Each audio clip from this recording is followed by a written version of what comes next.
cool. It's weird that I don't have a mic, but I guess I will be projecting, and that's fine. Cool. Are we good to go? Great. Welcome, everybody. It's awesome being here with you all. This is the first time I've ever done anything like this. Well, I have spoken here, but it was about putting music out and releasing music. But it's my first time doing like a production class. So I'm curious how it's going to go, because again, I haven't done this before, but I think it'll be fun. So I was thinking that I'll pick 4 songs and we do a track breakdown, go through each one, talk about what inspired the song, how I made it, and then we'll go through each individual part, and then we can stop for questions along the way. How does that sound? Good? All right, cool. Cool, all right, so I think, if you want, should we just dive right into it, or do we do questions now, or just go into it? All right, cool. Great, so I think what I'll do is I'm gonna play the finished product of this song. It's called Cuando Te Fuiste. It just came out.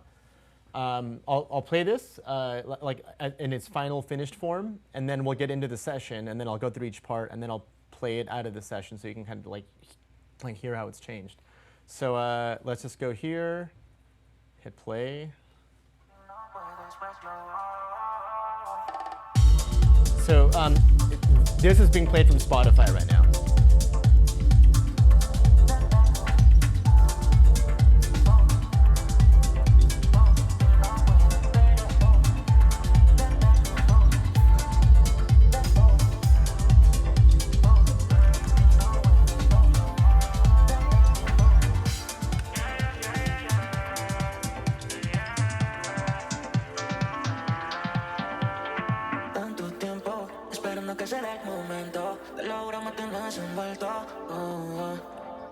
Seguro no pasa de hoy, esperándote yo estoy. Y si no puedes venir, pues yo voy. Cuando llegaste todo cambió, lo blanco y negro tomó el color. Con esos ojitos me salió el sol. Quisiera que no pase de hoy. Cuando llegaste.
You guys get the idea, right? Okay, cool. All right.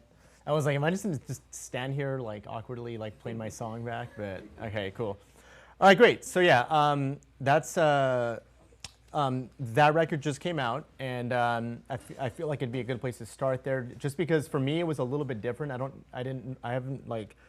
really work with vocals a lot, so the process that I used to make this song is different from the other ones I'm going to show you, which are more sample based, right? So.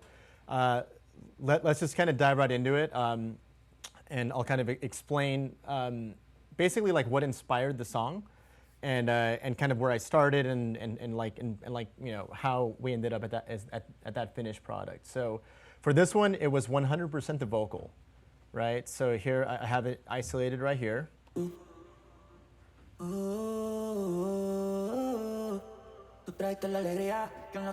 So I started with just that, right? That vocal I got it was like a throwaway vocal from the producer Tiny. You guys know who Tiny is? Yeah. So it was just a throwaway vocal that was just unused, and so I was fortunate enough to get permission to use it.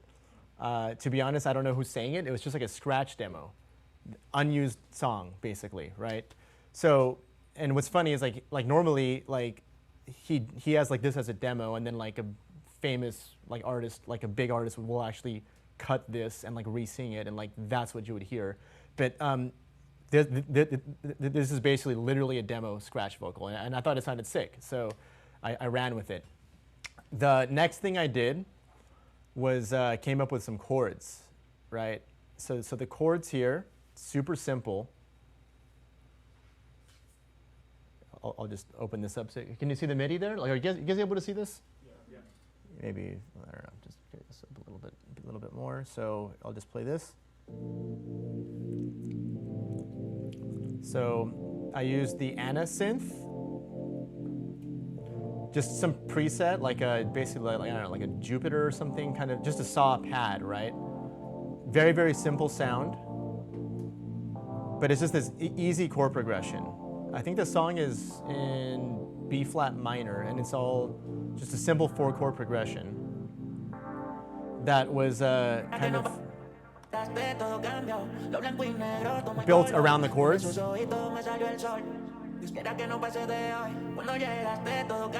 Yeah. So at that point, I knew I had a song. I was like, all right, cool. I have chords, and I got a vocal. Now I got to like select the right like kind of setting rhythmically for the song. So for me, and then you'll see in my other projects, but I'm very, very, very sample based. So the next thing I needed to do was just to kind of catch a vibe for me, like something to like, if I can get myself to the point where I'm like nodding my head, like that's when I know that like I'm getting warm, right? So here is this drum sample I found,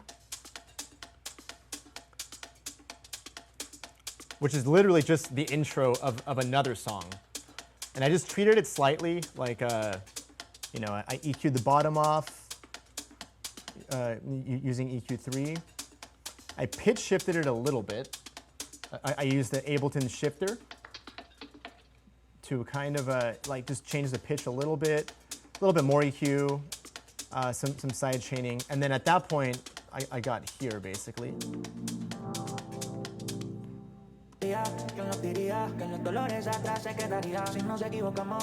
So, and at that point, for me, it's like track's done. I just got to like fill it in now, right? So let's just basically start from the kind of foundation. So kick drum. It's a nice beefy like 909 style kick drum. A little bit of EQ here to kind of temper it a little bit, because otherwise a 909 could be pretty aggressive. So it's like dulled a little bit. The bass line. Another thing that I should have shown you is part of the bass line is literally that other song that I sampled. Where'd it go? These drums right here. I literally got that same song in a different section, and I just like low passed it. And like that is like it serves as kind of a low end.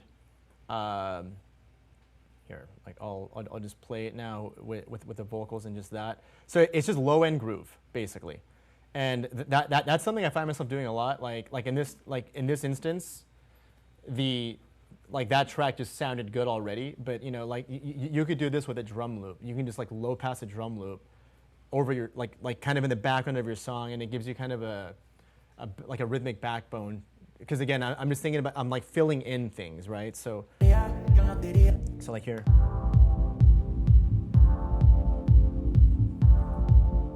Or if I just isolate the like kick and that sound. Hold on a second, let me just make sure I do that. Oops. Right, so it's just like a vibe, right? It's just, it's just groove. And then and then I filled that in with just these other sounds, like what was this? Just a serum, I don't know, just a little like sine wave thing. Yeah, just basically like a synthesized kick drum sound right there to kind of fill in a space. Same thing here. Just like an 808 tom thing. And then this bass line is outlining the chords, basically. And I used Repro 1, which is a mono synth, in order. Oh no, it just crashed my computer. All right, hold on. Sorry about that, guys.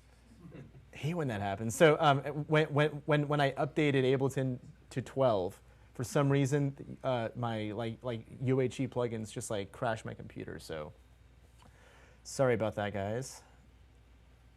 How embarrassing. Let's see. Hopefully that doesn't happen again. I should have frozen it, but I wanted to show you the synth I use. So it's a great synth. It's a I forget the name of the company. I don't know if it's UHE or UHE, but it's just a mono synth, and it's just great for simple bass sounds. So I used that,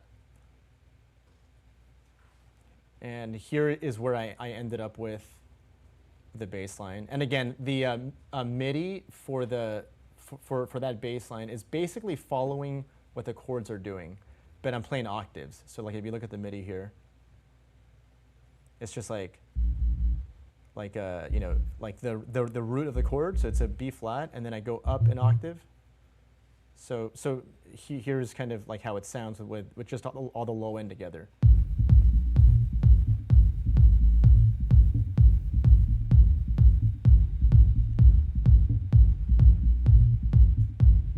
And this is actually a technique I do in a lot of my tracks where I don't use like one. It's not like one singular sound doing the bass line. I have multiple elements, all kind of filling in the low end, which for me it was definitely kind of a big hack for me, because for some reason when I was trying to work with just one bass line, I could never get my low end to like sound powerful and big. And then once I started to do this, it kind of it was basically another cheat code for me. So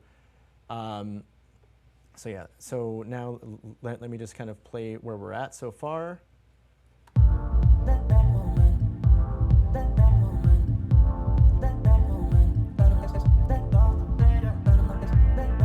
Cool. And then from here, I just started to add like the rest of the drums. Kind of again, like this sample was doing a lot of the heavy lifting. So I just filled it in basically, and then I get here.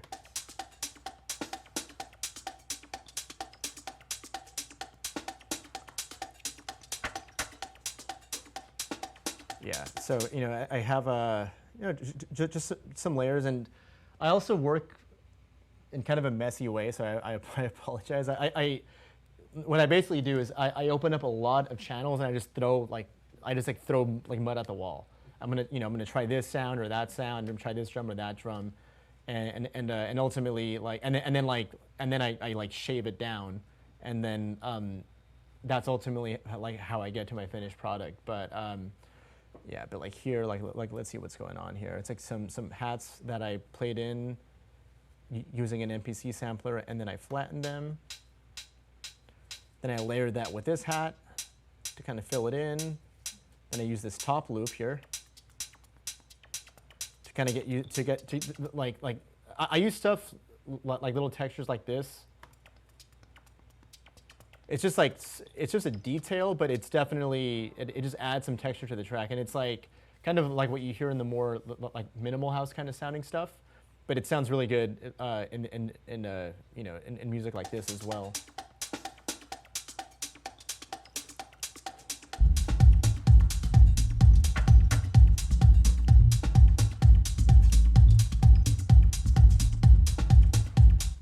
Cool.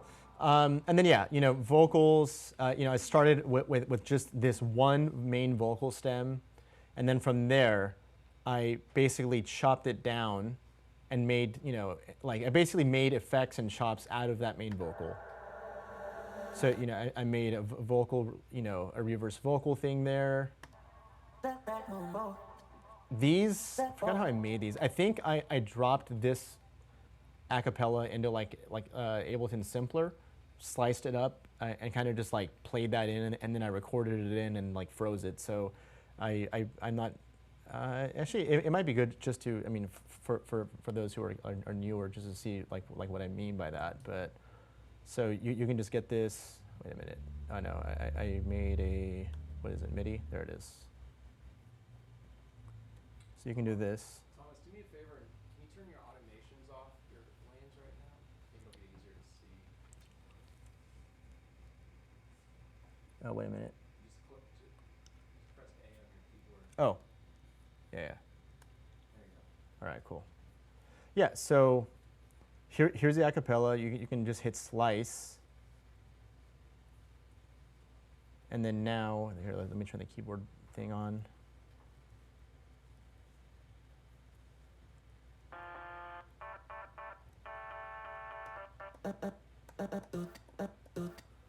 So I would have messed with that and then kind of played with the sensitivity knob here to like make them either, you can add more or less. Right, so I basically played around with that and then ended up with this pattern here.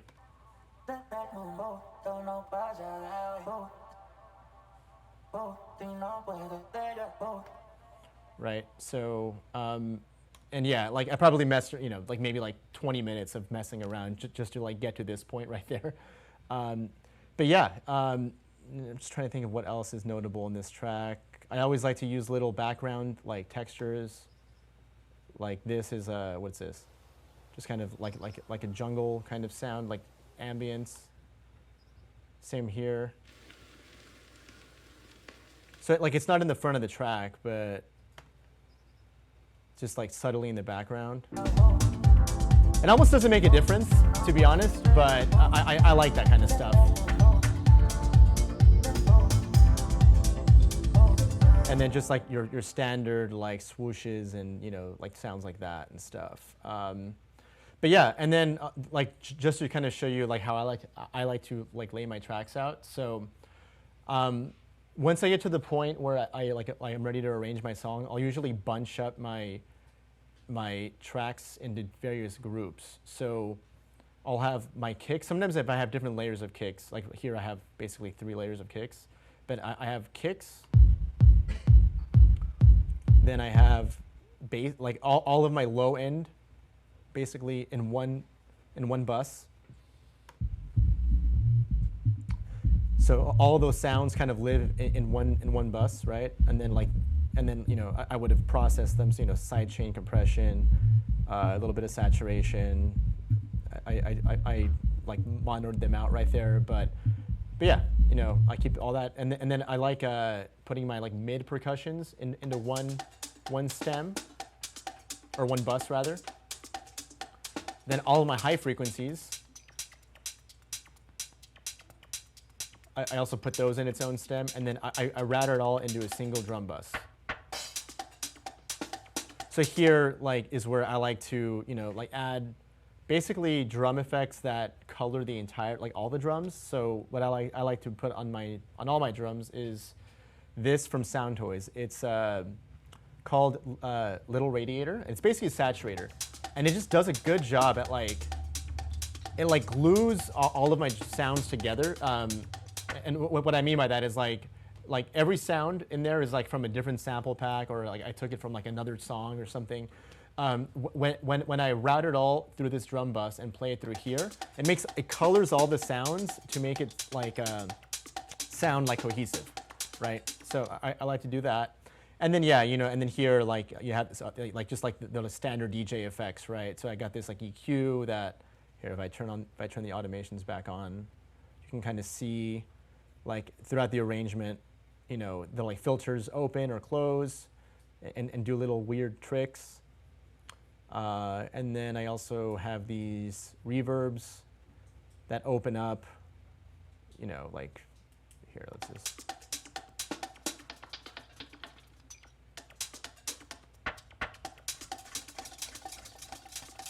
So yeah, I also put these on my drum bus so that as the song plays, it's kind of more like DJ style effects, but I like to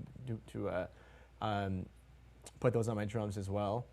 And then yeah, and then like all of my like synth and like anything that is like a non-vocal instrument, I just throw in this bus called synths, and here is like everything like I used in the song, like starting with. So I started, as I mentioned, I started with these chords, and then I built everything on top of that. So like I ran that same MIDI through an arpeggiator to come up with that, which was easy because I already had the chords. I just like routed it through another synth. I did track it to audio, so unfortunately I can't remember what I used, but I can tell you that's how I ended up with that arpeggiator. And then just these other samples, just like, like this thing is like, just kind of like a little supporting cast sample, strings and stuff. So anyway, anything that's like a melodic sound that isn't a voice, I throw in here. And then same kind of processing thing, like, or like if I want to, right? So that way, I mean, I'm kind of lazy, so I want like that, reverb effects and filtering to kind of occur on the whole thing instead of like individually and stuff. So, and then and same with vocals. All my vocals are in one bus. Hold on, let me get rid of all this stuff. Hold on, I guess it's fine to see that.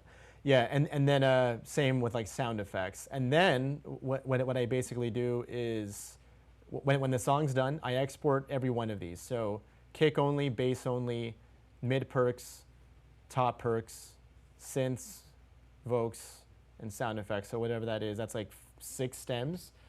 I export each of those as a single stem. I throw it in another session, and if I'm going to mix my own track down, I'll do it in there. Or else, if I just don't have time, I'll send it to any number of homies that I ask to help me to mix my stuff down. And that's basically like how I like call a song done. Like I'll basically consolidate it down to this, export it, boom, done. And then I get back a finished master, and that's what ends up being the final song. I'll pause there for questions. I went through this pretty fast, so yeah, I don't know if you guys want to ask anything specific, or yeah. Who's got a question? I got a question. How do you gain stage along the way? Check. I just wanted to ask how you gain stage along the way. Is that part of the mixing process that you do in a separate session, or how do you go about leveling stuff? Good question. So when I'm in the initial just like playing around phase, I don't really pay attention to that at all. At a certain point, once I get to the point where like in this session, like, I got the vocal, I did the vocal chops, I started to get the like drum groove going, I got the chords down, and like once I know, okay, I got a song. Like it's not just another scratch demo of the thousands I have. It's like, like I could actually finish the song. Then what I'll do is I'll put my kick. I'll try my best to have it set at basically -8 dB, around -8 dB. So here, like you can see, it's -8.4, and then I'll quickly gain stage based on my kick being there, and then for the most part, the finished product is going to be pretty much leveled out. I mean, this isn't a final mix, but it's like gain staging wise, it's very, very close. Like a mixing and like mastering engineer isn't going to have to do very much, right? Just like little tweaks, little cuts, and all that stuff. But yeah, so I mean, pretty early in the process, like before I start arranging even, I'll set my kick to that -8-ish. And then I'll quickly just level everything off, like, and pretty much exactly, in like, it'll be already grouped. So I'll just go up and down here, Again, I'm just trying to make it as easy as possible to basically move quick, right? And yeah, good question. Anything else? Cool. I noticed you use a drum bus on certain groups. I just want to know the purpose behind that.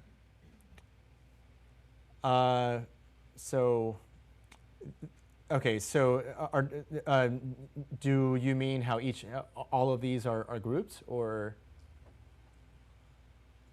or yeah, how do you mean? I'm not sure if it was on the group actually, but you actually like pulled up like the track, and I saw like your processing, and you had a drum bus. I'm not sure if it was on the kick or the bass, and so I just want to know the purpose. behind why you used the drum bus.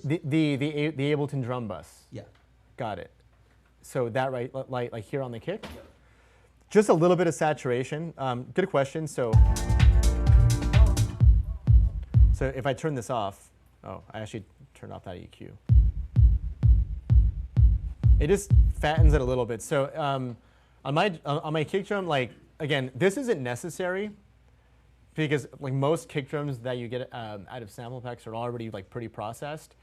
But I like to use pedal with the sub setting turned on, and like a tiny amount. Like here I have like 15%. That's if it's 100% wet. And then drum bus, like here I just have like, what's that, like 9.4%. So it's just adding a little bit of like parallel compression and overdrive. So it just dirties up the kick more, and it feels a bit heavier in the mix, basically. But like I could have literally probably not used that and just turned the volume up like a dB and a half, and it would have kind of done the same thing. But it just adds a nice like crunchy distortion that's super subtle. That for me, it kind of just pokes through a little bit more without necessarily without being louder. If that makes sense. Good question.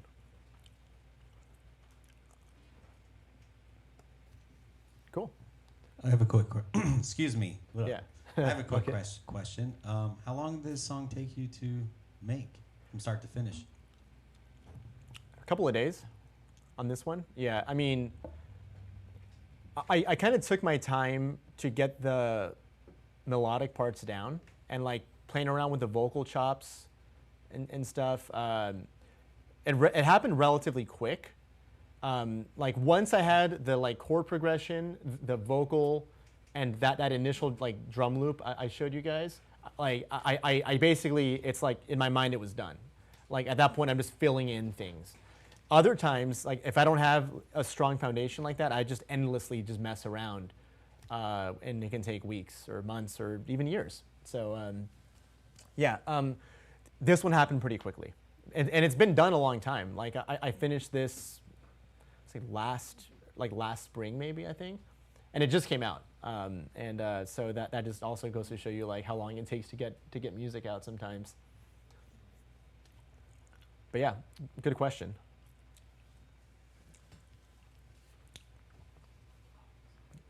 Any other? Oh yeah, we got a question over here. Yeah. Hi. Hi.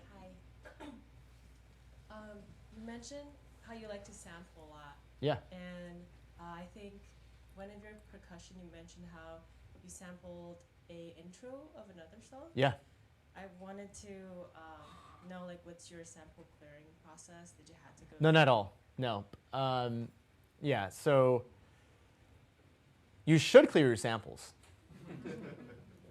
but it's like, I mean, it's an intro. It's just drums, you know. It's like literally, it could have been a loop that somebody else, you know, it could have been sampled from somewhere else. So my official advice is that you should try to clear everything. But I mean, as you're going to see in the other sessions, in the other tracks I'm going to show you, that I pushed it pretty far on the sampling, you know. And I mean, look, like house music, along with like hip hop, it's built off of samples, you know. So it's like it's been happening as long as that kind of music has been around, and it's just sometimes it's just hard to clear samples, you know. Like you can find the like right person, or you reach them, but they want like 10 grand and stuff, and it's just like, yeah. So my advice is, yes, you should try to clear it, but for me, I just like try to get to something I like, and if it's like, okay, because I have cleared stuff, but if I literally can't reach anybody, I'm just gonna put it out, you know. It's because then this is a whole other conversation, by the way, but like then like if the song gets big enough to where somebody's gonna come after you for money, it would need to be a really, really big song. Like you need to get millions of streams in order for it to be worth somebody's time to go after you. Otherwise, it's like just not worth it, basically. Or like, you know, you could always clear it after it's out. You can be like, hey, you know, like oh, I'm sorry, you know, I'll give you 50% and like $500. Like, all right, cool, you know, which I've done that too. So, good question though. Yeah, I wouldn't let it stop you from being creative, right? I would be like, work with samples, just mess around with it, and then once it's time to, you know, decide if you want to put something out or not, then you can kind of weigh like, okay, is this worth, you know, putting out on my own and just like, you know, hoping like nobody finds it, or is this going to be something that's too obviously a sample, and you know, like maybe you just put it out as a bootleg up on SoundCloud and like that's it, that's all it'll ever be, you know. Good question. Yeah.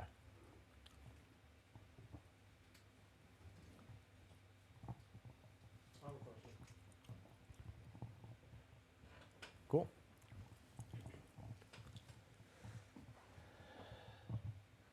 So I want to know how you were able to glue all your low end, Yeah. because it seems like you have like a lot of samples. Good question. Yeah. So in this session, I actually mixed this down in another session, but I'll quickly show you how I do that. So like if I were going to do it again in this session,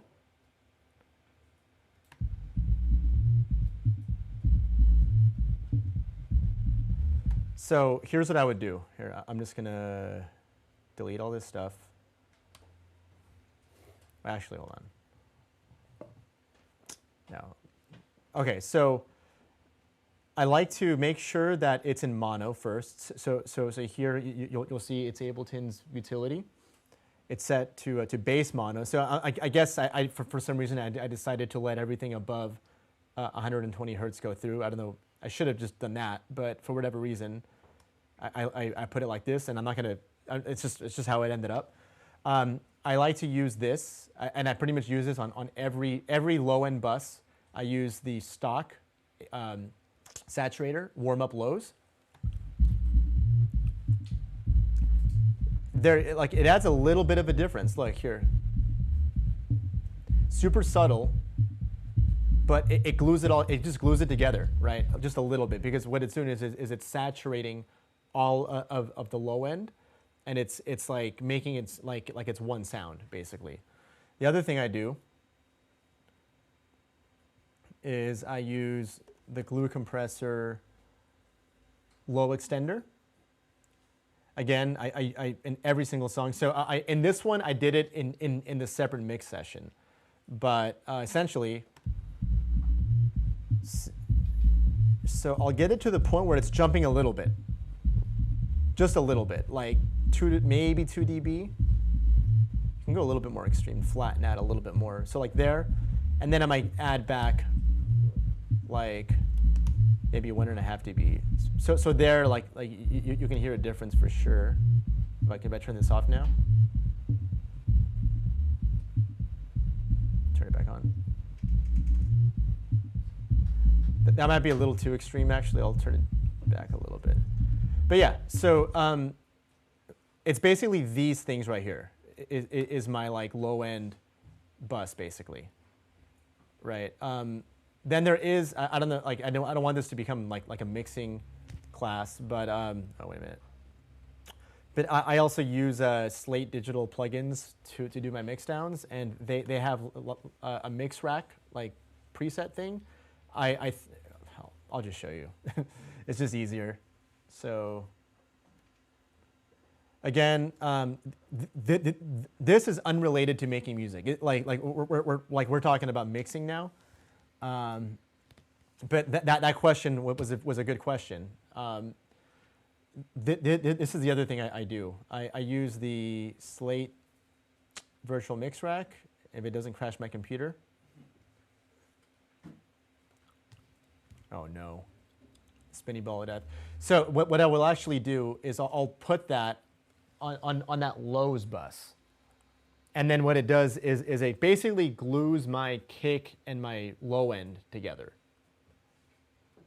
Because what it's doing is it's basically replicating the audio signal going through like a mix desk, all as one signal, kick and bass, and it's literally like it's freezing it. So I'm gonna restart this. Sorry about that, but yeah. So good question. But yeah, that's basically how I do it. Yeah. Any other questions on this project before we move on to the next one?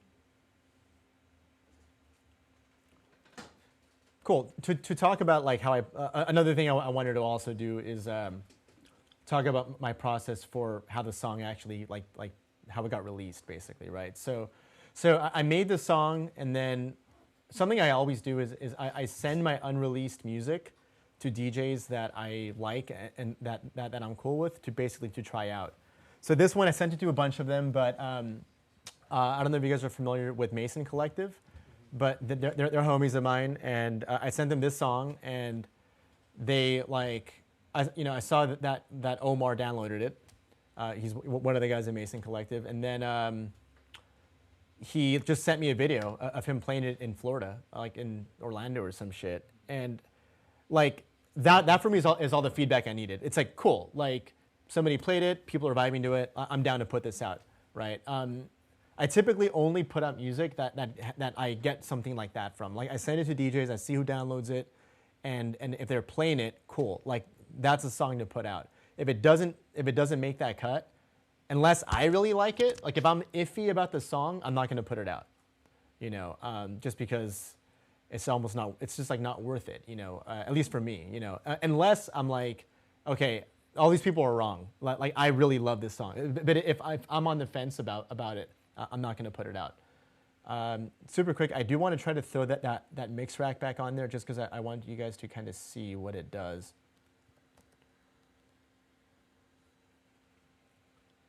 And if it doesn't work, then that's it. We'll just move on to the next one. Yeah, I think it's going to crash my computer again. That's weird. But yeah, so yeah, I put this out. Oh yeah, it worked.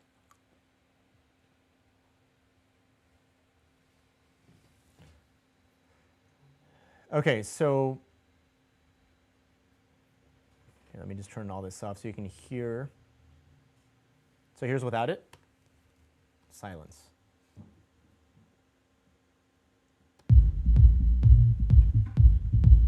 And then here's with this.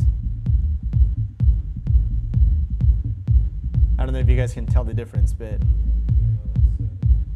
right. So this might get a little too nerdy and like too much on the mixing side, but I like the Brit N setting, which is a Neve board, and basically what it's doing is it is saturating it, right? So it's like another saturator. So it's like going through like an analog mixing desk, right? And it just adds more color and saturation and harmonics. And that's how I get my kick and my bass like glued together. And again, I wouldn't do this in this session. It'd be in the separate mixing session, because that's no longer making music again. Like it's like a separate process basically. All right, cool. Any other questions on this project before I move on? Yeah, over there. Continue elaborating on like how you released it? Oh yeah. It took a little too long if it took you like 3 days or a week to make it, and then yeah, for sure. Yeah. Okay, so this song, I realized it doesn't really fit a lot of record labels out there, because it's like a Latin urban vocal. I feel like a lot of labels are just putting out like tech house or like Latin house. That's super like sample based, but not anything like this. So I actually partnered with the guys at Your Army. I'm not sure if you know who Your Army is, but they're like a DJ promo company. They do like DJ promo, radio promo for dance music. So we basically made a label with them and jointly put it out. So it basically looks like optically, it's basically a self-release. So like I did my own artwork. but like they basically like are handling promo in exchange for a percentage of the song, basically. So that's a really unique situation. Like like almost everything on here is just other labels or myself, but that one was like, okay, like I knew it was an interesting song. These guys have the like dance radio plug pretty much, so it made sense to do that with them. And yeah, like this just came out like last week, and the song's been done since last spring, so like spring 2023 basically, right? So that's a really long period of time, and it's just how it is sometimes, Cool. I'm gonna move on to the next one. Unless anybody has anything else. We good? Okay, cool. All right, so similar to how I did last time, I'm going to play you the project, project as it sounds like on Spotify, what everybody hears, and then we'll get into the session.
You guys get the idea, right?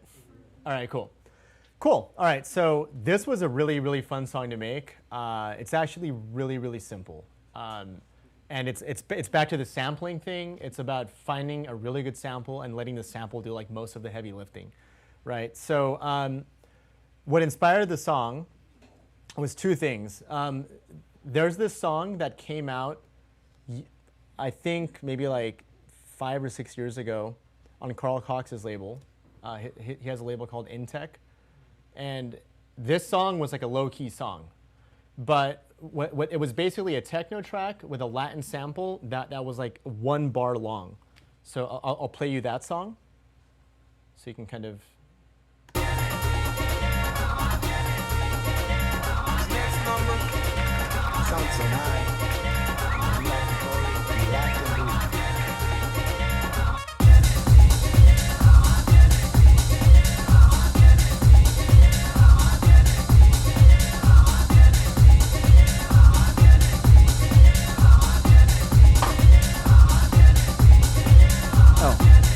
Too much bass.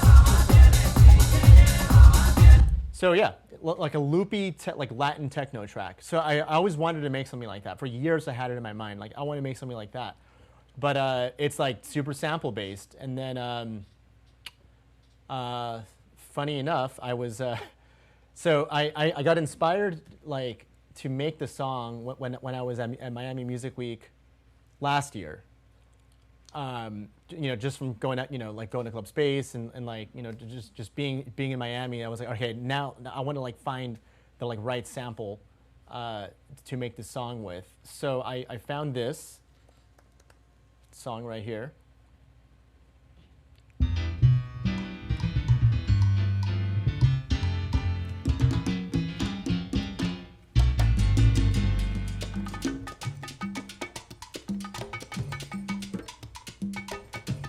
I'm gonna skip forward a little bit because it's very like instrumental based.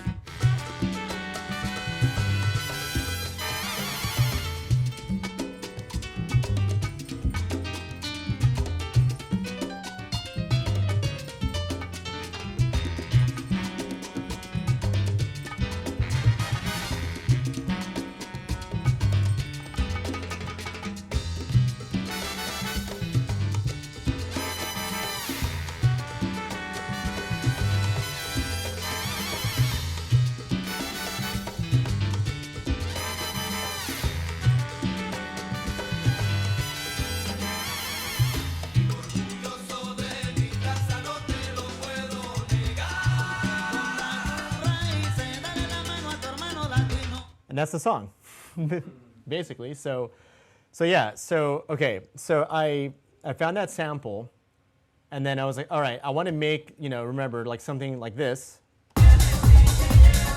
So I was like, okay, like really, all that is a looped bar. So.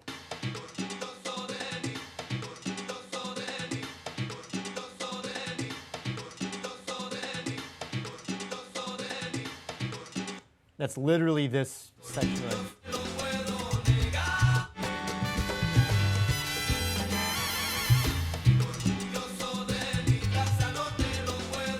Right? So it's just that bar. Oops.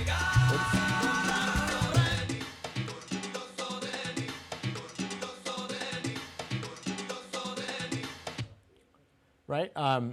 So it's very like 90s style sampling. It's like DJ Sneak type shit, right? It's like you get like or like even Daft Punk, right? You get like a tiny piece of a sample and just loop that, and and that's kind of the the foundation of the track. So and then it have like 4 layers of it, right? So I have this layer, which is just basically it's high passed, and it's like widened, right? So like I got like some phasing.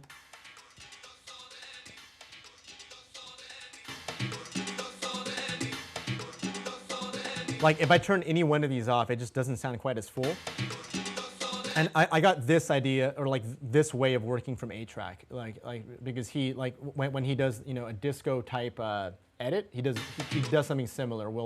He'll have like 3 versions of it, or 3 layers of it, like a wide high pass version, the like main version, and then a low end version. So literally my bass line in this song is just the exact same loop but low passed. And that's basically the bass line. And a huge kick drum, obviously. Yeah. So yeah, let's go through each part then. So I'm just gonna quickly play it again.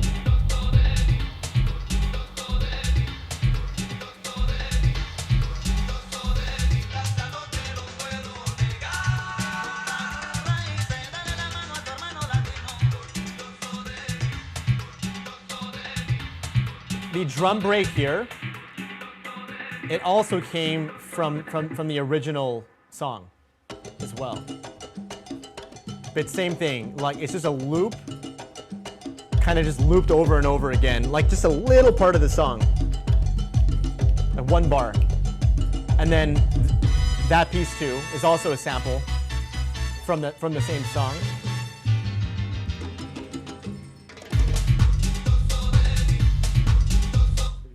Yeah, here, let me see if I could find it. There it is.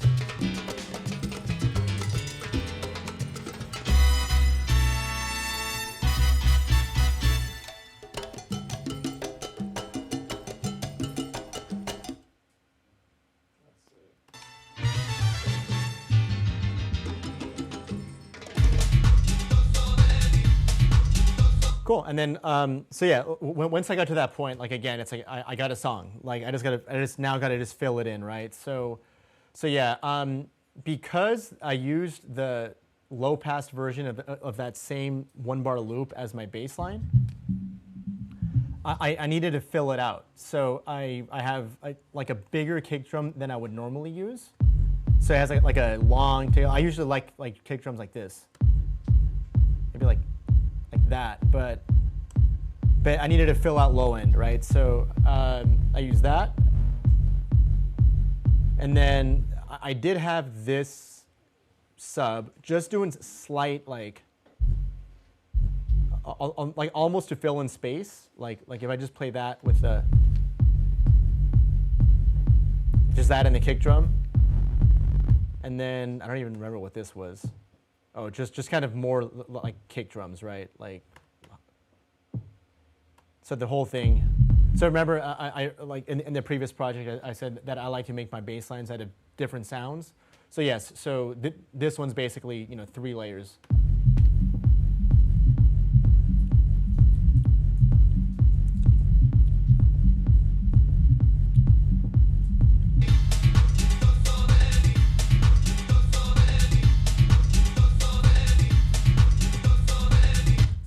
Right. And then just like very little else, like to be honest, like just a clap. And then these tops, just a few layers of tops, kind of a brushy hat there. Another like texture layer, a more kind of a 909 hat thing. What's this? Is that even on? Can't even hear that. Yeah, so it's just some like little like techno loop thing I found. You basically can't even hear it. But when you put it all together, like my drum bus, it all goes into that same little radiator saturator. And that's literally the song. It's literally just, it's like that carrying the whole thing. And then I just kind of filled in the like frequency space by adding the kick drum and like low passing, and then just adding drums to fill in space. And it's really just like how it's arranged, right? Like with that breakdown, with the drop, and then it does go in and do this kind of like where I use a different part of the sample.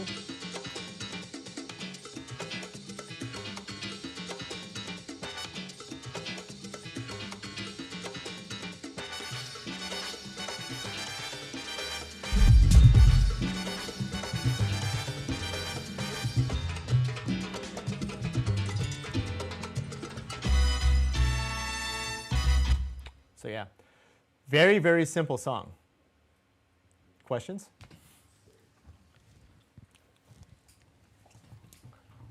This was a collaboration though with Melee, right? With Melee, right. And so what process did he have in this track specifically? He added a drum loop. And mixed it, and then it put it out on his label, obviously. No, and honestly, like no shade to him. I mean, he's honestly was such a big inspiration for me, and with this track in particular. So yeah, I mean, kind of like back to my process of like, I test things out by sending stuff to DJs. He's one of those artists who I send anything I make, I send him to, and he started to play it, and it's like, hey, are you down to collab this? And then yeah, okay, I don't mean to like throw shade. I mean, he did more than just added drum loop, but like as you can see, I started with this, which is most of the song. He added his own flavor. He messed with the arrangement a little bit. He added more drums, and then kind of messed with the. He engineered it a little bit better to kind of sound like what it ended up being. And then yeah, this song went off. Like Melee started playing it, and then like the guys in Another started to play it. Then like the Martinez brothers started to play it, and then like everybody started to play it after that. And yeah, this one also took a long time. Like I got to this point probably, so let's see, I went to Miami Music Week last year in March. By April, like by April, like maybe 2 weeks later, I was already here basically. And then Melee worked on it maybe a couple of months after that. But it was already like this, and it was basically playable already, And yeah, and then it came out in May of this year, I think.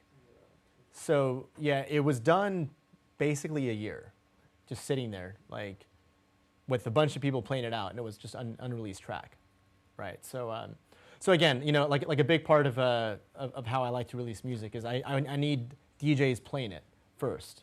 I mean, for me, like, you know, and if a lot of people are playing it and supporting the track, that's okay. Like, that's how I know that I should probably drop this track, you know. And if I send it to a bunch of DJs, nobody downloads it, all right, on to the next one, basically, you know. But yeah, good question, man.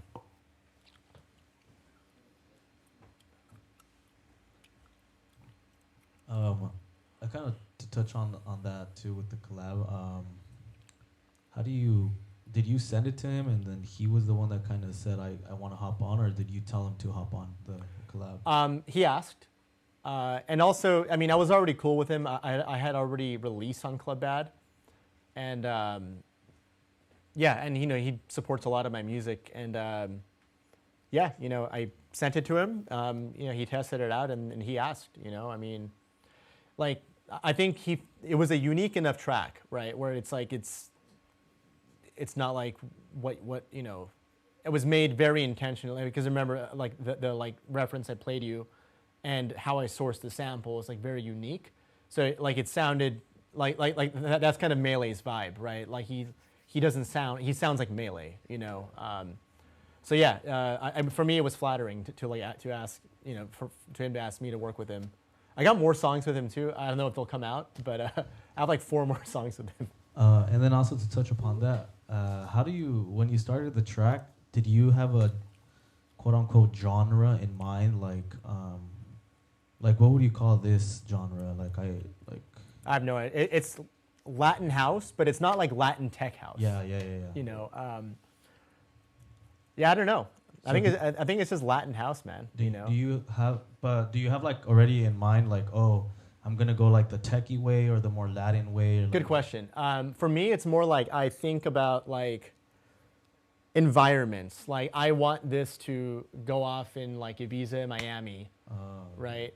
So I try to like make music for that vibe. Like, so I was going for that vibe with this song, right? And then I don't really think about the ultimate genre, because even like in this song, like the samples I used were like minimal tech house samples. You know, they're like drums I used, like this little thing.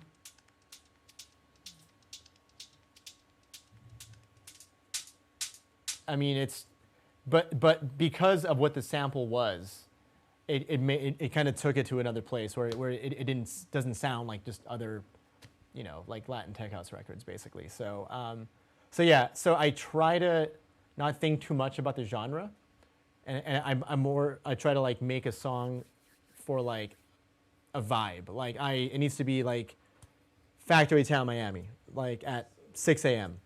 You know, like that's the vibe I'm trying to make right now, or so without really thinking about, oh, is this minimal, is this tech house, is this, you know, because I like all that music. It's just like it's more so I'm trying to make something that I would like to hear at a certain time at a certain place. And then lastly, do you pick who you send your tracks to, or like if anyone asks you, you just send them to them? Good question. So I think it's another thing that kind of like, if I zoom out, and then in the next song I'll show you, I'll kind of like also touch on that point again. But about 2 years ago, I started to I got frustrated with like putting music out, and I just started to send all my unreleased shit to DJs. Just like it's unsigned, just unreleased. Started to send stuff out, and through that, like I connected with like Melee being one of those, like Clooney being one of those, like guys like that, the guys at Mason Collective. So now like I'm cool with all these guys, and everything I make I basically send it to them first, and then I just let them kind of just like help me to select what I end up putting out. Oh, okay. I only ask because so hypothetically, if one of us were to ask you for a track, would you send it? Oh, like on your behalf? Like an ID, like, hey man, I have a show coming up. Can you send a song or something? Oh, it's like to you? Yeah, that's kind of what I'm saying. Just because I heard this song on Melee's mix on Mixmag or something, or Yeah. I don't know, something like that. And I ripped it off of YouTube Oh, nice. because I couldn't find it, and I ripped just that section, and that's how that's why I'm asking, like, if you send it to everybody. Dude, I'm not precious like with stuff. I'm down to just send music. All right, cool. You know, yeah. That's funny. Out of curiosity, like, when when were you like ripping that song? Like when that, I'm just curious, like, how much time it took, like, until the song actually dropped from when, like, when you had the rip. About three months, I think. All right, cool. Because then That's not once it bad. came, because nobody had it, and it was cool playing it and being able to. I mean, you didn't send it, but like people were just like, "Where did you get this, man?" Like, You ripped it. yeah, don't worry about it. But yeah, it was like 3 months later than when you guys released it. Cool. Fire. Yeah, So that's cool. I really like that track a lot. Thanks, man. Appreciate you. I have a question. Hi. Hey, what's How up? are you? What's up? Good to see you. It's good to see you too. So I struggle with like arrangement is like my worst thing ever. So Yeah. do you use like your reference track to Yeah. like know where to put your breaks and your builds and all that stuff? Is that how you decided to build this track? Because it sounds so good, but I just like struggle. Yeah, with that. I use a reference track most of the time, but I don't necessarily copy it. Like, so for here, like, all I did was copy when the first drop happens.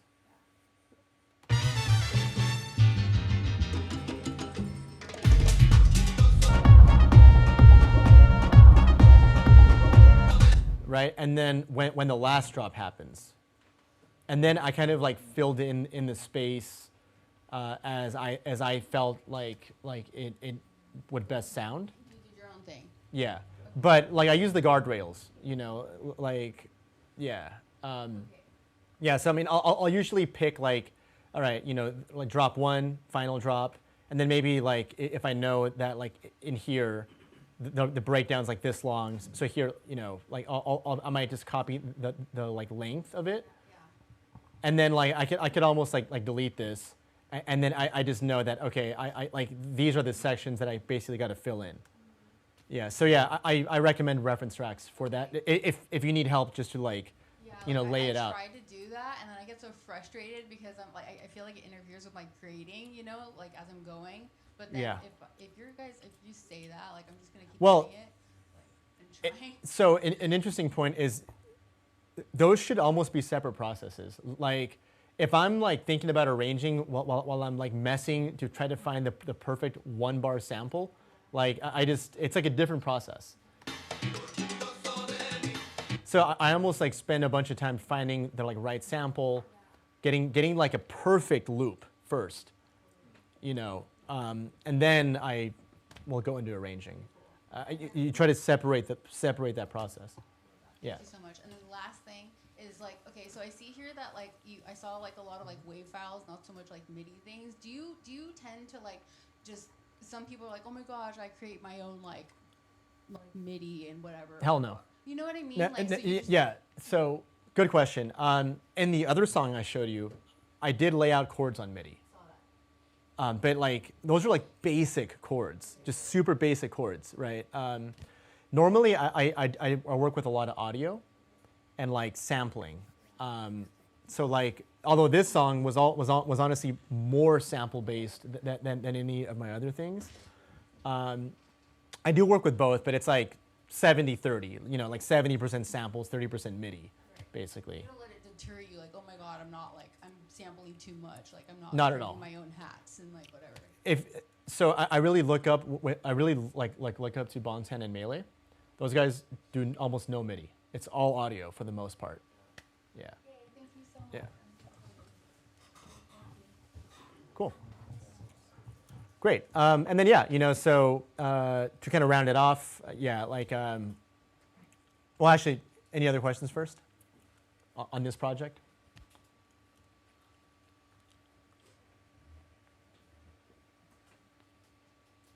Cool. Yeah.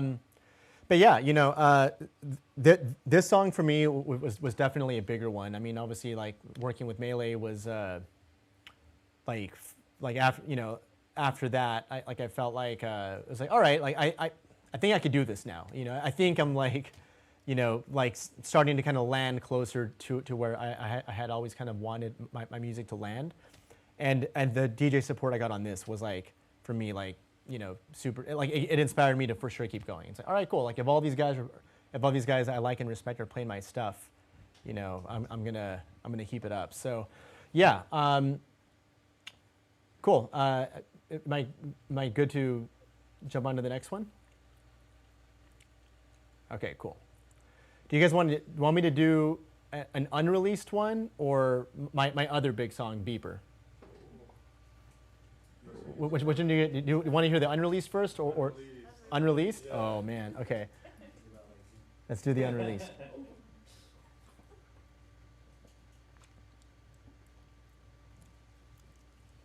Cool. So this track is another similar, honestly, the exact same process here. So like in this one, like remember I told you I found that other song years ago, and I always just had in my mind I want to make something like this, and then I just kind of like forgot about it, and it was just kind of in the background of my mind. Very similar process here. So I'm going to show you what inspired me first, then I'm going to show you the sample, or should I play the track for you first, or show you the sample first? Play the track first. Okay, I'm going to play the track first then. And then, and then I'll tell you about how I got inspired and how I made it and all that. Oh wait, oh yeah, here it is.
guys think?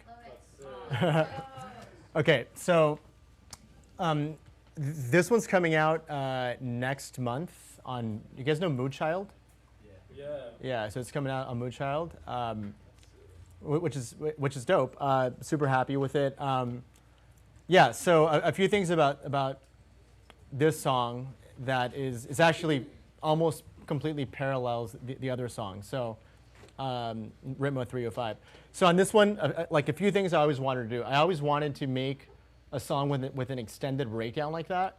So like literally a 1.5 minute long breakdown. Oops, that's a reference. So like here, like that whole section right here is a 1.5 minutes long, which that seems long, but on the dance floor, like it gives everybody a break, and then when it comes in, it's just explosive, right? Like it's a really, really powerful tool when you can really nail a long breakdown. I've never really been able to do it. I'm getting like an echo somewhere. All right, so I wanted to make a song like that. Then the other thing is I referenced this song, and I really like kind of similar to Ritmo 305, just little loops, right? So this song is it's by Nick Hurley called "Come Right Back," and it's it's kind of the same vibe. Like it's basically a sample based like kind of loopy song. You can kind of hear the sample in there.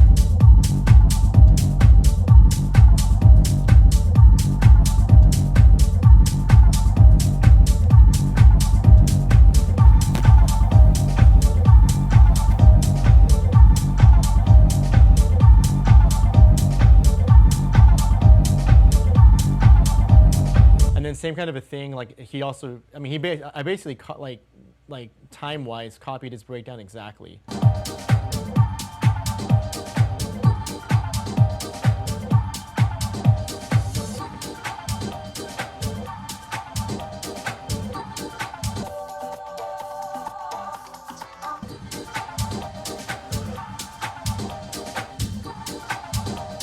So yeah, you know, I knew I wanted to make something that was based on a sample like that, like a short loop.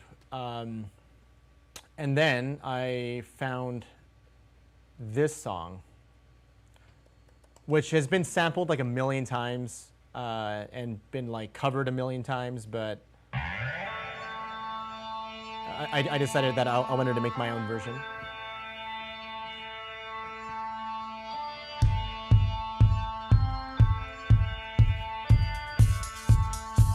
So here's the original. Came out in 1979.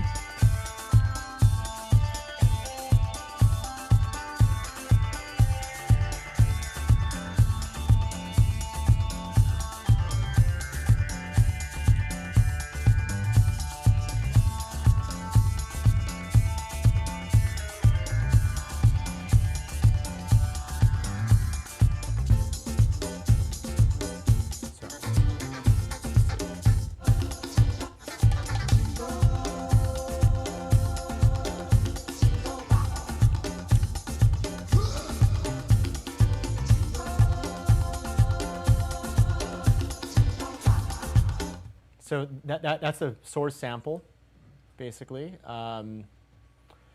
Same kind of a thing, you know, I just have it looped.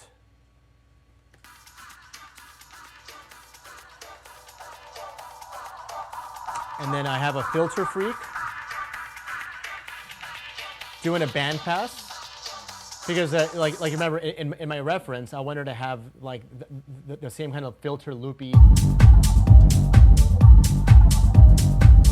how it filters open, like it gradually filters open. So I was like, all right, I'm just gonna basically do that.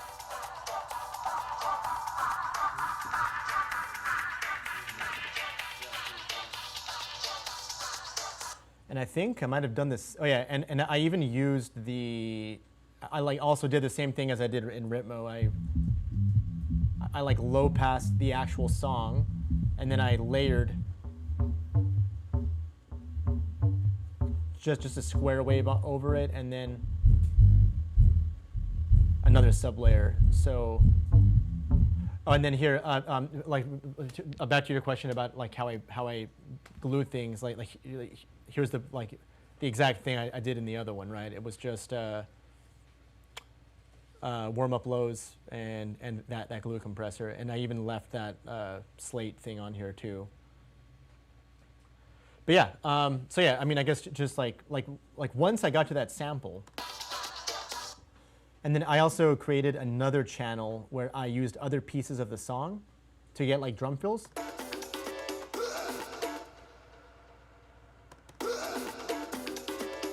But when all of it together, it sounds like, oops, it sounds like all like cohesive.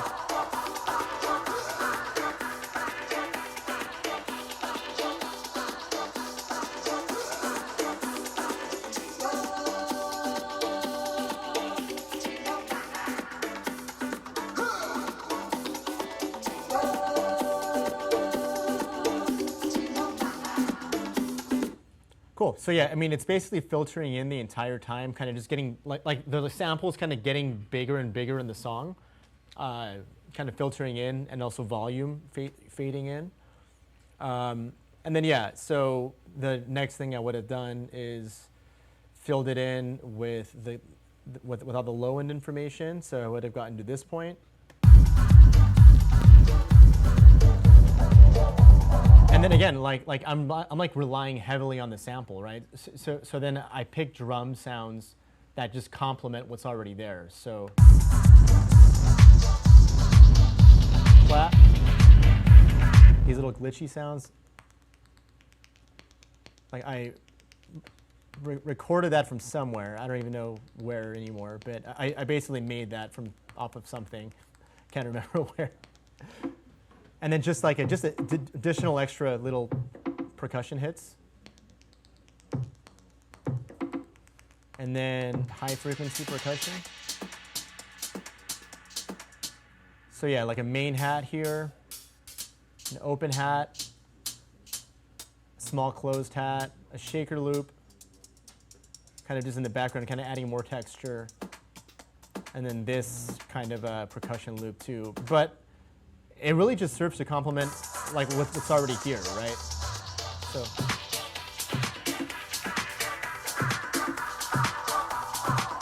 And with the low end.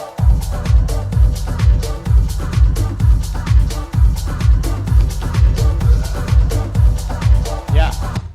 So again, like it's similar to the Ritmo 305 one, there's not a whole lot there. It's really just picking the right sample, filling, top down, like low end to highs, filling everything in, and kind of just enhancing the sample basically, and then just arranging it in a way that's interesting. I did add some synth sounds in here to kind of like, I don't know. Let's see what did I use here?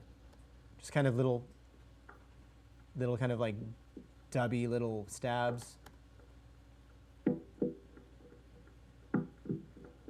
And then this pad, which is just literally just like a sample going through like a bandpass distortion, like a phaser to kind of make it like a swimmy, like kind of it's just like a texture. You almost can't even hear it, but it's there.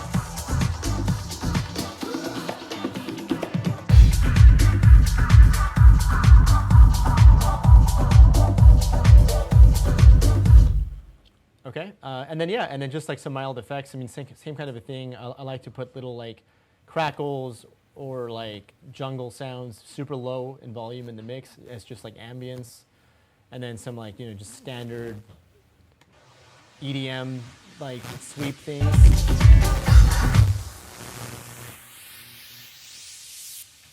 And yeah, that's I mean, again, pretty simple song. It's just like really sample selection. And for me, again, like I knew I wanted to make something like in the reference, right? I also have another song that it was less of a reference and more of like I wanted to kind of approximate this kind of a vibe, like back to what I was saying about I want to make something like based on like what I would want to hear at a certain place. So this is an old song by this artist Pablo Khan that came out on Luciano's Cadenza Records like in 2012 or so. It's an old song. Like tech house used to sound like this, like believe it or not.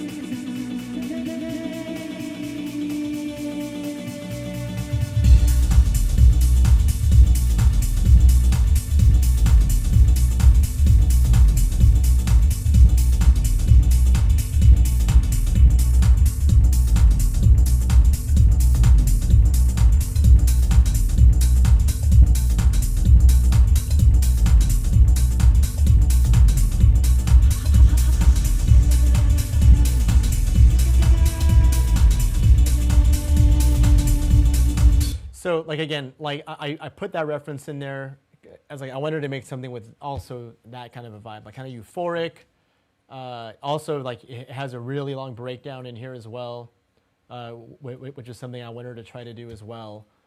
So yeah, like the reference here kind of served more as like sonically I wanted to make something that would kind of make me feel the same kind of emotion as I would feel in that song.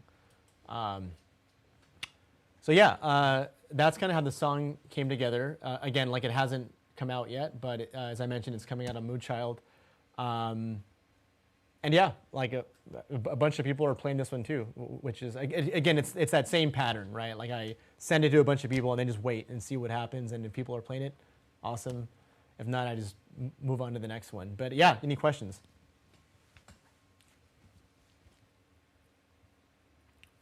Back over there.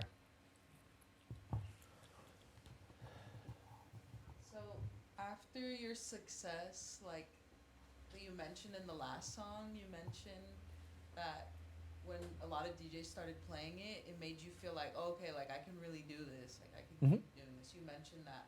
So what advice would you give to like your younger self who, when you started producing or when you were producing but you weren't quite where you are now? Yeah. Like what would you tell yourself, or any advice? Good question. I would tell myself to make a lot of music, just because it's really, it's for me, it's always been a quality through quantity thing. Like I should show you my hard drive. I got like folders and folders and folders of songs, you know, that are just practice. Just, you know, like I just, I wanted to make something that kind of sounds like this, or that kind of sounds like that, or whatever, you know. So yeah, I would make as much music as you can, and also like to not worry about like releasing music until you're actually ready, you know. Yeah, I feel like I actually probably prematurely started putting out music because I had put out like the first song, like maybe the like 12th song I actually finished, I put out, and it was like if I go back and listen to it, I'm just like I don't even want to hear this, you know, it's unlistenable to me. But yeah, I would say make a lot of music and don't be in a rush. Over there. I've heard also like. Oh, you want to get the mic? Yeah. So I heard also like if you're producing a lot of producers do say like, oh, just release it even if you think it's not good or something, because maybe someone will like it. How do you feel about that? So back to kind of what I said earlier, like I like to send my music out to DJs first and see how they react. And it's about how you feel about the song though. Like if I know, like first of all, if I'm sending it to them, I already like it enough. And if I'm seeing that, like, you know, a lot of DJs are playing it out, I'm going to be more down to put it out. But if they're not downloading it, but I still like the song, I might still drop it, like self-release it or something, you know.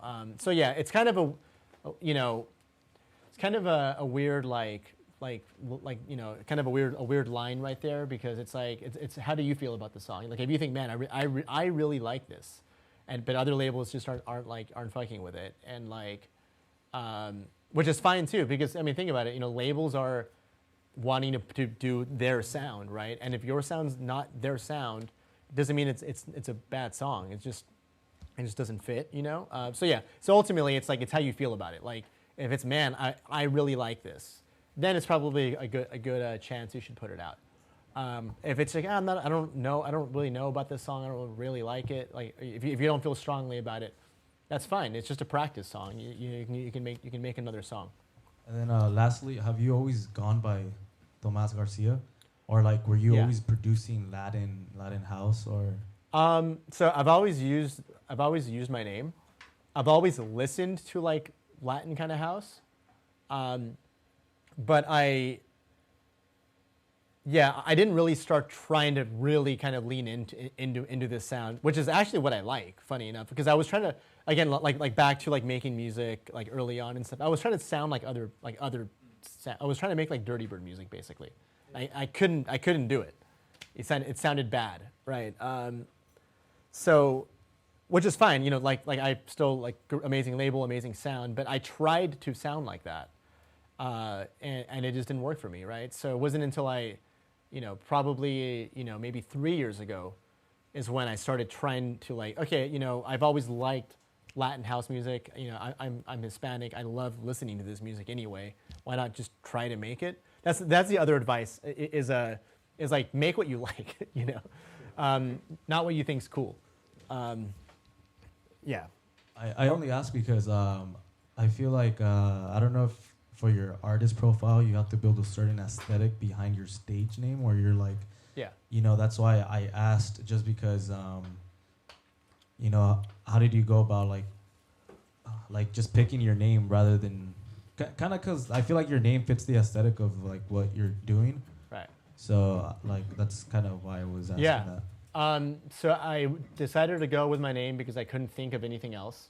You know, like Dead Mouse and Skrillex. I was just like Thomas Garcia. You know, like I just went with my name because I figured, well, it's me. So if it's me, like you know, that's like you know, there's no escaping me, right? So so yeah, I chose my name. And as far as aesthetic and brand and all that stuff, I would say I'm maybe not the best person to answer about, you know, to talk about branding, because I myself am trying to figure this out. I kind of like put most of my time and energy making music, to be honest, instead of like now I realize, oh crap, I got to work on the brand stuff more. But even without like it being intentional about it, it kind of happens on its own. Like I kind of am making music that I like and connected with the DJs that liked my music based on what, you know, on my own taste and stuff. So that all ended up happening kind of organically. Like I didn't plan it. I probably could, like, you know, could be more intentional with like with marketing and branding now, and making TikToks and all that stuff that like artists just have to do. But for a long time I wasn't thinking about it. I was just like, I just want to get really good at making music and like making music that I like. And everything that's happened for me since has just been off the back of that. Like I've, you know, like I don't really play a lot of shows. Like, you know, like I play a couple of shows here and there. I don't really post on socials as much as I probably should. But like the little following and support and all that stuff I've been getting has just been off of me just really focusing on the music side.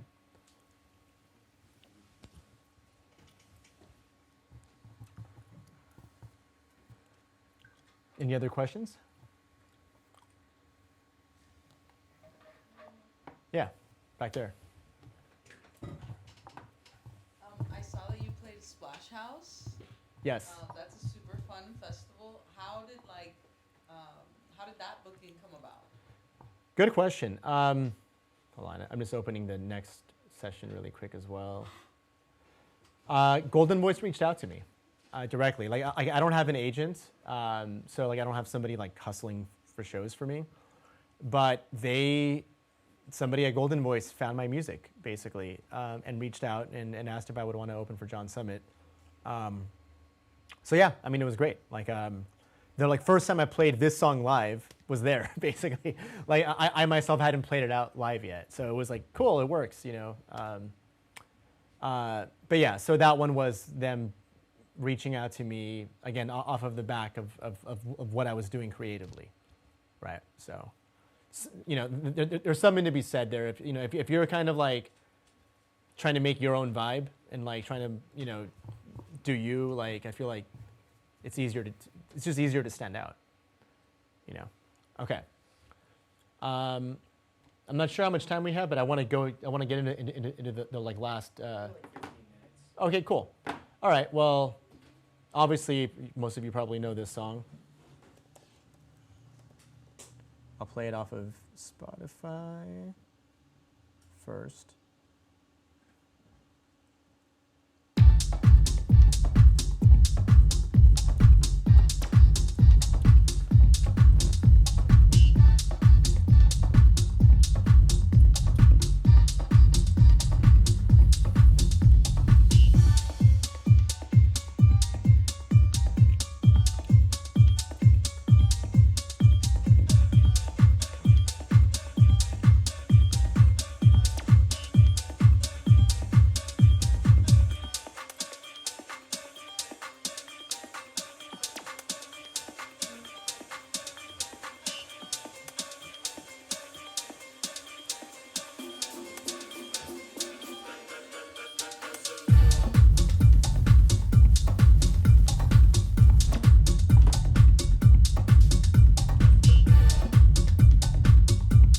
You guys get the idea, right? I'm sure that you guys have probably heard that song. Okay, cool. So how this song was made.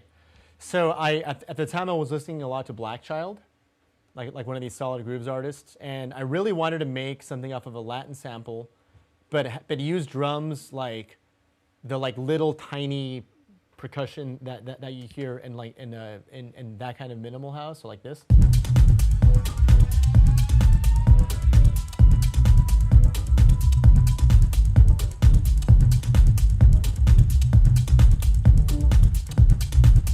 So I wanted drums like that, and then another example of like another influence was I wanted to make something that also had a kind of an acidy bass line.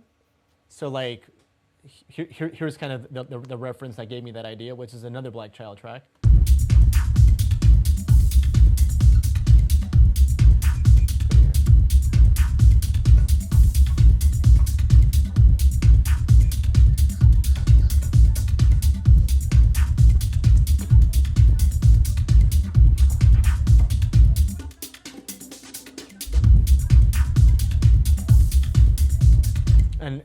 And then so it does have a Latin sample in there.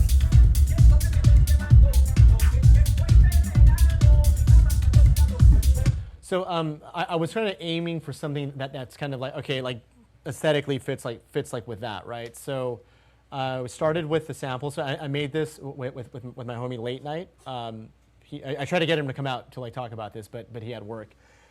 So here's kind of how we made this, right? So I'm not going to play the original, but like the sample was this. Oh wait a minute, where's option 1? Obviously, everybody knows this, right? So we basically, again, it's so funny just how simple all this ended up being. But we basically got the sample, that exact loop, and just went in here, messed with the transients, and like made it really like plucky.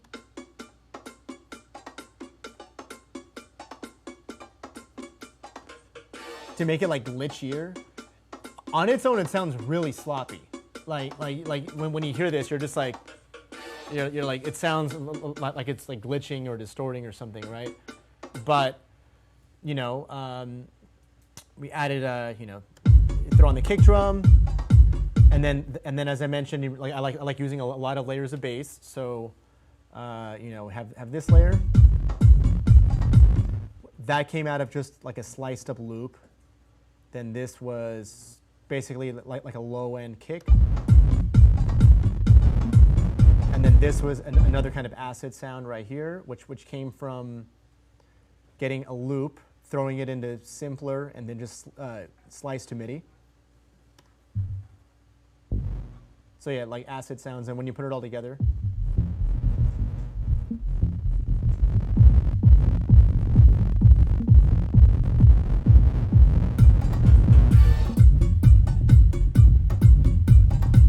And then again, like back to my philosophy on drums, is it just enhance what's already there, right? So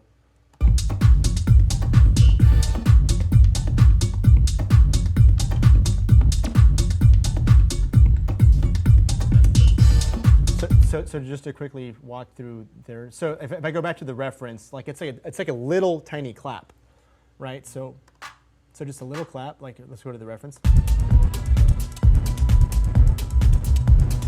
It's like a tiny clap, so I wanted to make something like that, where it's like kind of like, it's not a big, powerful, in-your-face clap. And then we definitely went a little nuts on the drums, where we just sliced up a bunch of audios, and then like panned it all crazy, like hard left right there, right there. It's panned to the right rather, and then like another, just taking a loop and slicing it up. Same way, and then same with this layer.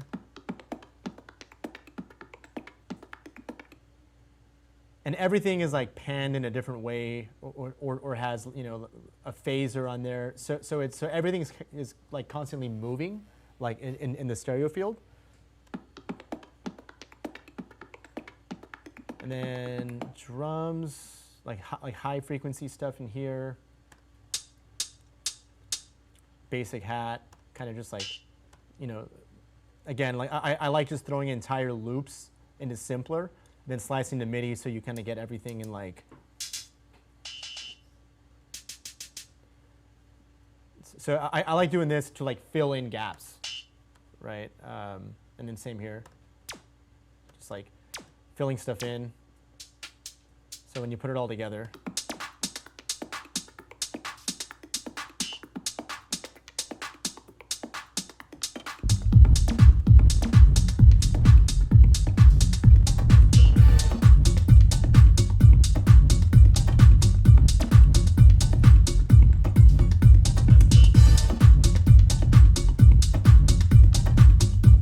Super simple.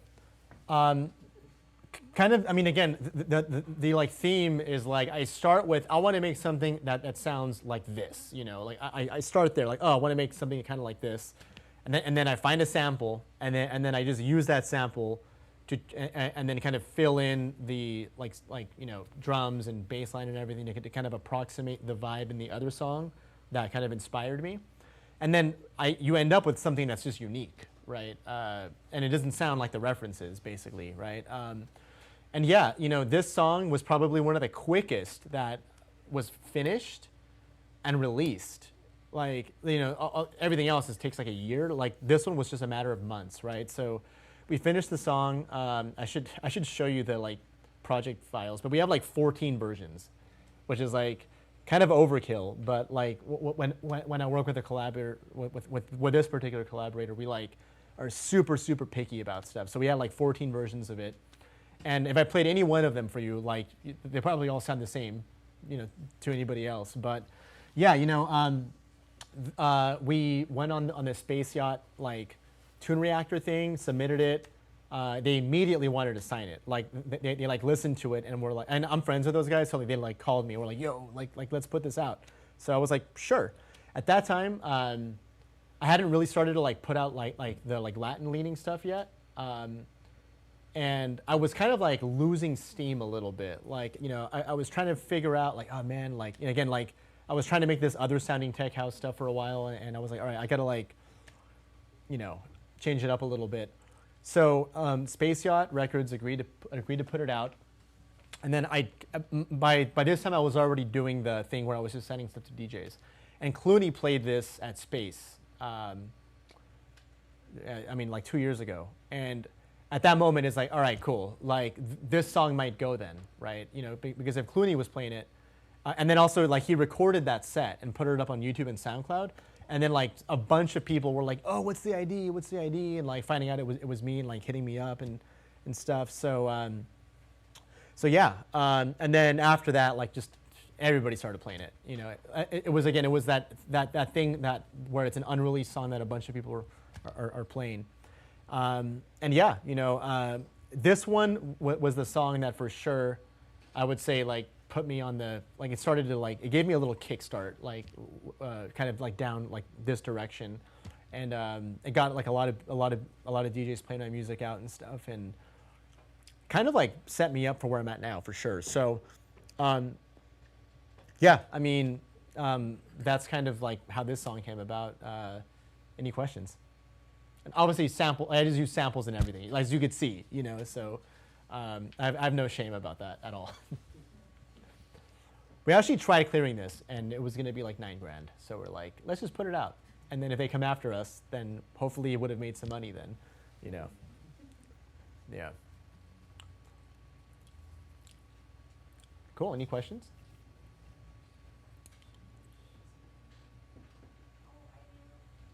Yeah. Yeah, you have to wait for the mic. Okay, hold on.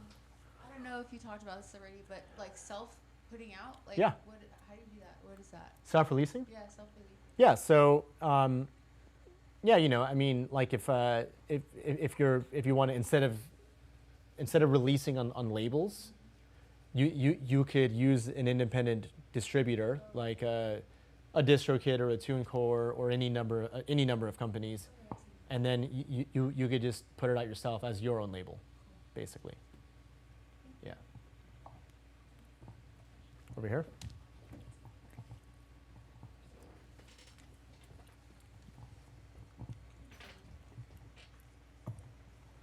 Hi. Okay, so I have two questions. One is, and I'm not sure, sorry if you already mentioned this, but so you were making like a different genre essentially of music before, and then you started moving into this. Yeah. Had you already released like music in that genre, Yes. and then did you leave it up, or did you actually take it down, or was it under a different name? A little bit of both. If I go back all the way to 2016 and 17, I had put up some stuff that was even more pop. I took that down. Even though it's good music, I just moved it under a different project. So it's still up on Spotify, but it just has my Thomas Garcia name off of it. The reason I did that was because even though those songs have millions of streams, like it was messing up my Spotify algorithm.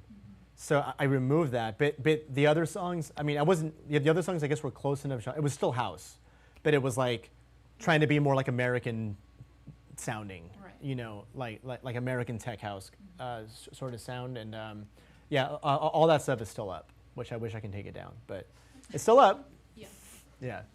Okay, cool. And then I was just curious, like, in terms of the samples that you pick now for the music that you release, do you have like, is that more based on the sound that you're looking for overall, or do you have like more of a particular like emotional relationship with those samples, or like what's your curation selection process?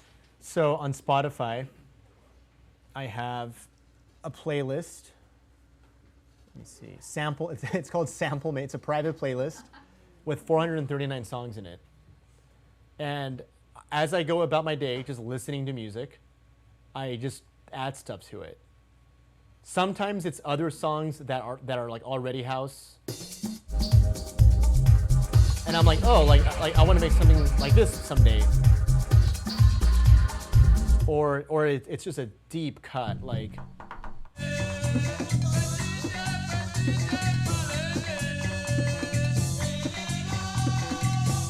So yeah, I mean, I basically go about my day. You know, I listen to a lot of music, and then if I find something, I'm like, oh, I like this. I throw it in here, and then I basically forget about it. A year could go by, and then the next time I'm trying to find an idea, like I sit down at Ableton and I open it up, I don't know what to do. I'll go in here, and I'll just listen through stuff, and then if something stands out, like look, I got Marco Corolla, I got Madonna, just like whatever, you know, just whatever I'm feeling. And then and then like I'll maybe click through 10 things, and then I'll hear something in one of those, and I'm like, all right, I'm gonna sample that, you know. But the idea is like, this is like a holding tank for ideas. I also have another one called Songs to Edit, which I use for like, oh, I want to maybe one day if I have time bootleg this, but yeah, so yeah, I have 439 songs in here, which is kind of insane, but. The idea is that when if I'm ever feeling stuck, I can come in here and like dig for samples, basically. Yeah, that's awesome. Thank you. Yeah, good question. Just a quick question. So, like, how would you like? What advice would you give for somebody to build relationships with DJs from like zero? Like if you're Oh, from zero. Yeah. Cool. You just got to be cool and not be like thirsty, but be like, I mean, honestly, this is exactly what I did.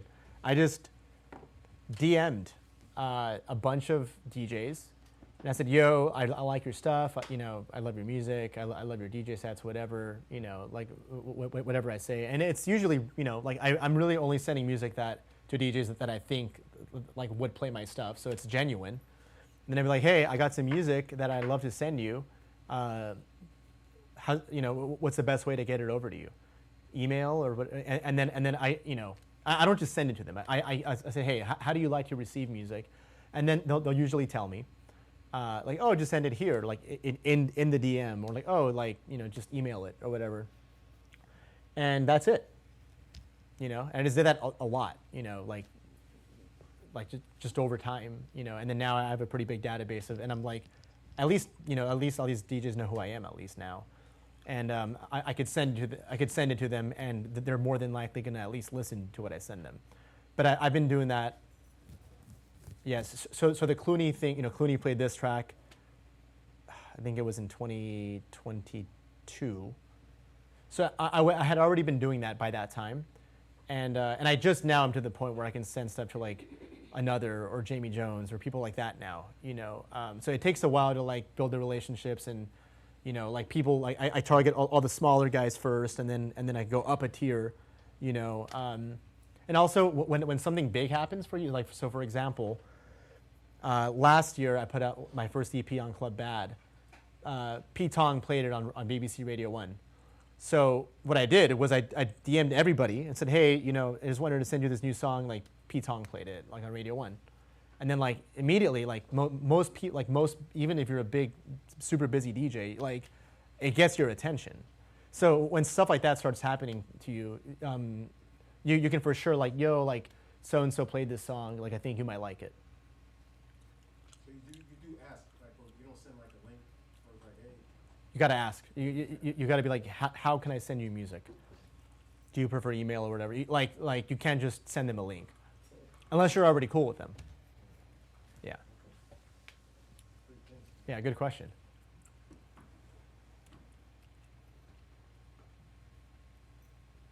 Anybody else?